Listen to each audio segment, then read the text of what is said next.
नमस्कार, आप देख रहे हैं न्यूज़ वन इंडिया। मैं हूं आपके साथ पंकज यादव। करते हैं बुलेटिन की शुरुआत, जहां पर यूपी उपचुनाव के लिए मुख्यमंत्री योगी आदित्यनाथ की ताबड़तोड़ रैली। आज से रैलियां करेंगे सीएम योगी आदित्यनाथ।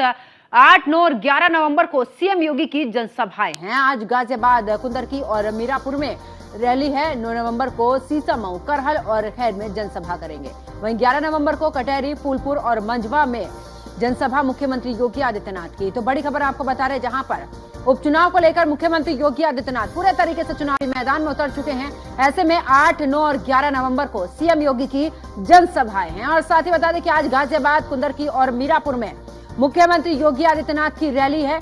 और इसके अलावा 9 नवंबर की अगर बात करें तो सीसामऊ, करहल और खैर, ये 3 सीटें हैं जहां पर जनसभा करेंगे। जनता के बीच में तमाम बातों का जिक्र करेंगे। 11 नवंबर को कटहरी, फूलपुर और मंझवा, ये वो 3 सीटें हैं जहां पर 11 नवंबर को जाएंगे मुख्यमंत्री योगी आदित्यनाथ। तो यूपी उपचुनाव में सीएम योगी आज से करेंगे ताबड़तोड़ रैलियां।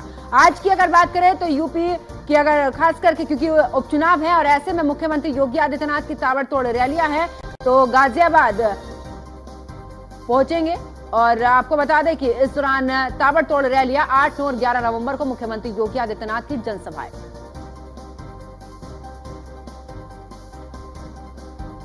और ज्यादा जानकारी के लिए हमारे संवाददाता वर्षा शाही हमारे साथ में लाइव जुड़ चुकी हैं। वर्षा, क्योंकि उपचुनाव को लेकर खुद मुख्यमंत्री योगी आदित्यनाथ ने कमान संभाले हुए हैं, ऐसे में उनकी ताबड़तोड़ रैलियां, आज भी उनकी 3 जगह पर रैलियां, यानी कि 9 सीटों पर जो मुकाबला है उसको लेकर मुख्यमंत्री योगी आदित्यनाथ एक्टिव मोड में।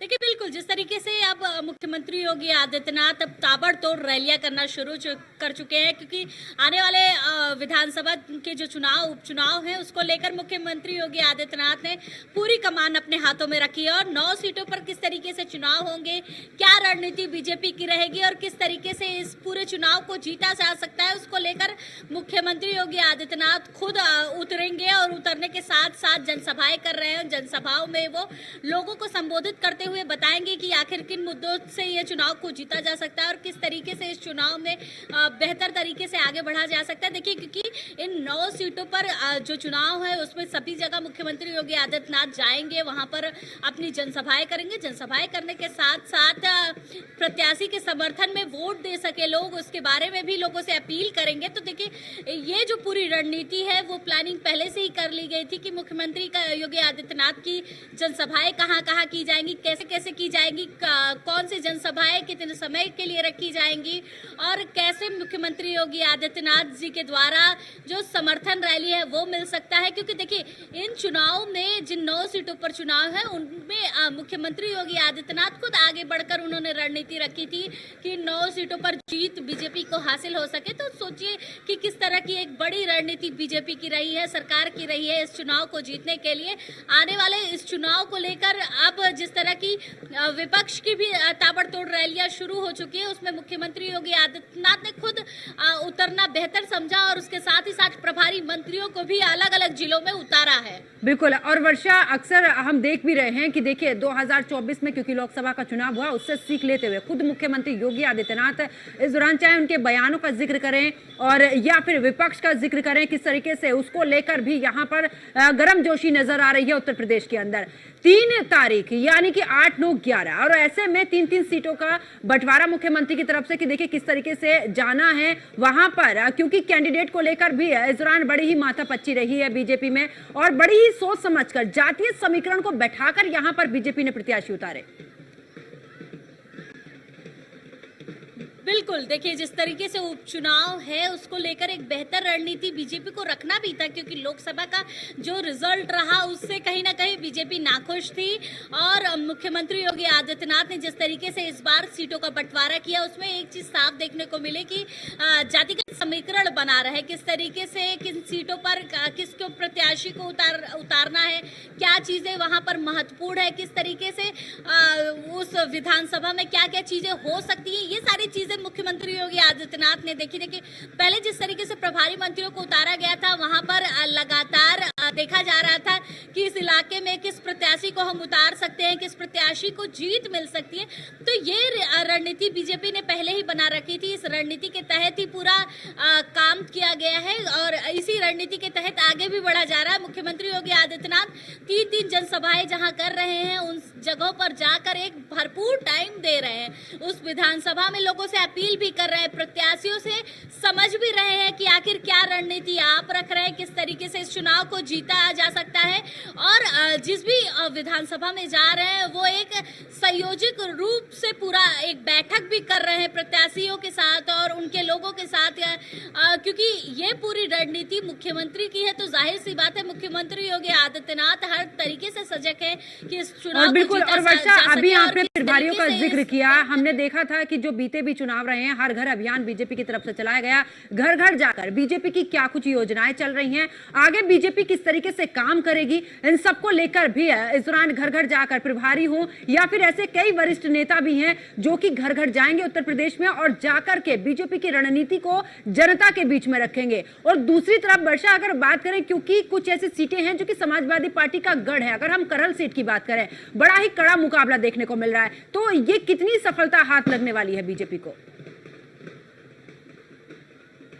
देखिए बिल्कुल, जिस तरीके से करहल सीट का आपने जिक्र किया, क्योंकि समाजवादी पार्टी का गढ़ है वो, और जिस तरीके से वहां चुनाव प्रचार शुरू हुआ, अखिलेश यादव ने जो चुनाव प्रचार किया था वो वहीं से शुरुआत की थी, वहीं से उन्होंने जनसभाएं करना शुरू कर दिया। और फिर उसके बाद डिंपल यादव, शिवपाल यादव, हर कोई वहीं से देखने को मिला कि करहल सीट का कितना इंपॉर्टेंट है इस बार और करहल सीट पर किस तरह की टक्कर है। उसको लेकर मुख्यमंत्री योगी आदित्यनाथ ने भी अपने जिस प्रत्याशी को उतारा है उसके साथ ही साथ खुद मुख्यमंत्री योगी आदित्यनाथ वहां जनसभाएं कर रहे हैं। और ये देखने में काफी दिलचस्प होगा इस बार की जो करहल सीट का नाम लगातार लिया जा रहा है, उसके साथ ही साथ और जो सीटें हैं उन पे प्रत्याशियों की जीत कैसे हो सकती है बीजेपी की। क्योंकि देखिए लोकसभा का रिजल्ट अगर देखा जाए तो बीजेपी उस सारी सीटों, जितनी भी सीट आई उसके बाद जो आंकड़ा लेकर चल रही थी उससे वो नाखुश थी, क्योंकि जो आंकड़ा उनका था उसको वो पार नहीं कर पाए।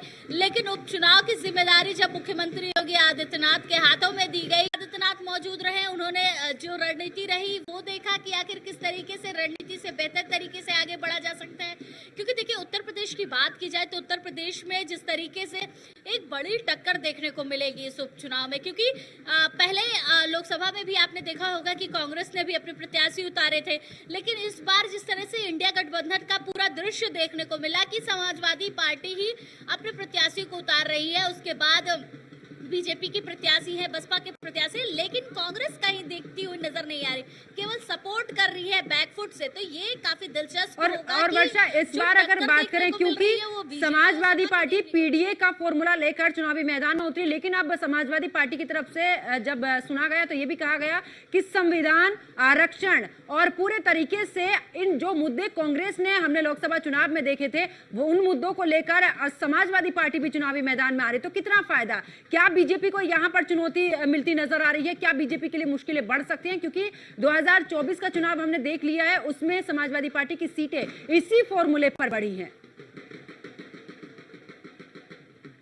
देखिए बिल्कुल, समाजवादी पार्टी ने पीडीए का एक फॉर्मूला लेकर लोकसभा चुनाव में उतरी थी और इस चुनाव में उतरने के साथ ही साथ उन्होंने एक बेहतर जो सीट है वो पाई, एक बेहतर मुकाम भी पाया उत्तर प्रदेश में। और उसी फॉर्मूले को बढ़ाते हुए अखिलेश यादव ने उपचुनाव में भी वही रणनीति रखी है, पीडीए का फॉर्मूला ही उन्होंने आगे रखा, पीडीए की रणनीति के तहत ही वो आगे बढ़ रहे हैं। और शायद इस बार भी ये टक्कर काफी दिलचस्प होने वाली है, क्योंकि जिस तरीके से पीडीए के नारे के तहत अखिलेश यादव ने एक बेहतर रणनीति रखी और उसके बाद उत्तर प्रदेश में इतनी सीटें सपा ने हासिल की, तो जाहिर सी बात है जो उपचुनाव है, जो 9 सीटों पर टक्कर हो रही है वो पीडीए के फॉर्मूले के तहत समाजवादी चल रही है। उसके साथ ही साथ अगर बीजेपी की बात की जाए तो बीजेपी ने भी पीडीए को देखते हुए भी अपने प्रत्याशी उतारे, क्योंकि देखा गया है कि किस तरीके से प्रत्याशियों को उतारा जा सकता है, क्या एक रखा जा सकता है जिसकी वजह से पीडीए का काट मिल सके, क्योंकि पीडीए को काटना जरूरी था बीजेपी के लिए, क्योंकि कहीं ना कहीं पीडीए की फॉर्मूले की वजह से ही बीजेपी को लोकसभा के चुनाव में जो वो सीटें चाह रही थी, जिसमें उनको जीत चाहिए थी, उन सीटों पर जीत नहीं मिल सकी। तो देखिए ये दिलचस्प होगा इस बार का उपचुनाव 9 सीटों पर कि आखिर किस तरीके से ये लोग बढ़ रहे हैं और किस तरीके से सीटों पर चर्चा हो सकती है। चलिए, बहुत बहुत शुक्रिया वर्षा शाही हमारे साथ जुड़ने के लिए, तमाम जानकारी साझा करने के लिए।